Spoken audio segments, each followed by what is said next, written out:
സത്യം സ്വാമി, നിങ്ങളെ വാക്കുകളൊന്നും കരച്ചിലേ വരുന്നുള്ളൂ കൊണ്ട് പൊട്ടിപ്പോവുക. കാരണം ഇതുപോലെല്ലാം ആരെങ്കിലും ആദ്യം പറഞ്ഞു തരാനുണ്ടെങ്കിൽ ഞാൻ ഇങ്ങനെ ഈ ഒരവസ്ഥയിലാവൂലേ.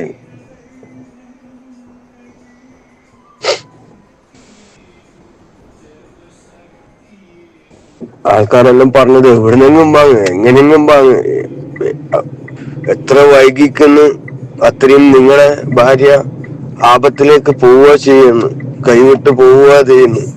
ധനം കൊണ്ടും മാനസികമായിട്ടും ശാരീരികമായിട്ടും എല്ലാം അവർ നിന്നെല്ലാം പറഞ്ഞിട്ട് തന്നെ ഞാൻ കടം വാങ്ങിയും പാസ്പോർട്ട് വെച്ചും പലിശക്ക് എടുത്തും എല്ലാം ഒരു വാക്ക് ഞാൻ അയച്ചു കൊടുത്തത്.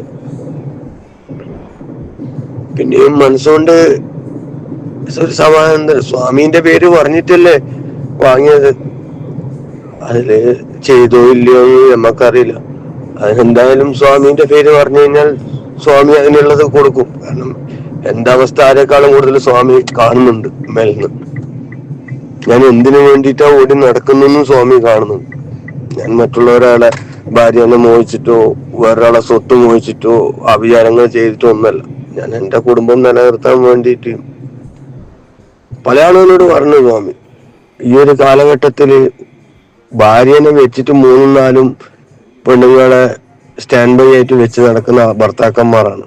പക്ഷെ നിന്നെ പോലത്തെ ഒരുത്തൻ ഒരു ഭാര്യക്ക് വേണ്ടിയിട്ട് ഇങ്ങനെ ഓടി നടക്കുന്നതിനും ഇങ്ങനെ ഒരു പ്രാന്തനെ പോലെ സ്നേഹിക്കുന്നതും ജീവിതത്തിൽ ആദ്യമായിട്ടാണ് കാണുന്നത്. പല ആളും പറഞ്ഞിട്ടുണ്ട് നീ ചെലവാക്കിയ പൈസ 2 പാവപ്പെട്ട പെൺകുട്ടികൾക്ക് ജീവൻ കൊടുക്കായിരുന്നു. അവരെന്ന് എല്ലാത്തിനും ഓരോ സമയം സ്വാമി കൽപ്പിച്ചിട്ടുണ്ടല്ലോ. സത്യം, ഇത്രയും ആളെ പരിചയപ്പെട്ടിട്ട് ഒരാളുടെ വായിന്ന് പോലും ഞാൻ ഇങ്ങനെ ഒരു വാക്ക് കേട്ടില്ല സ്വാമി. ഒരു കർമ്മം ചെയ്യുന്നത് കടം വാങ്ങിയിട്ടോ പലിശക്ക് എടുത്തിട്ടോ ഒന്നല്ല. നിങ്ങൾ എങ്ങനെയെങ്കിലും വാങ്ങുക, എവിടുന്നെങ്കിലും ആക്ക്.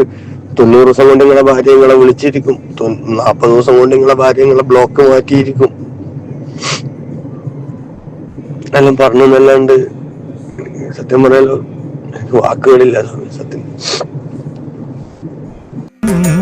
ലാലൂർ ദേവസ്ഥാനമേ അഭയം കരിമീ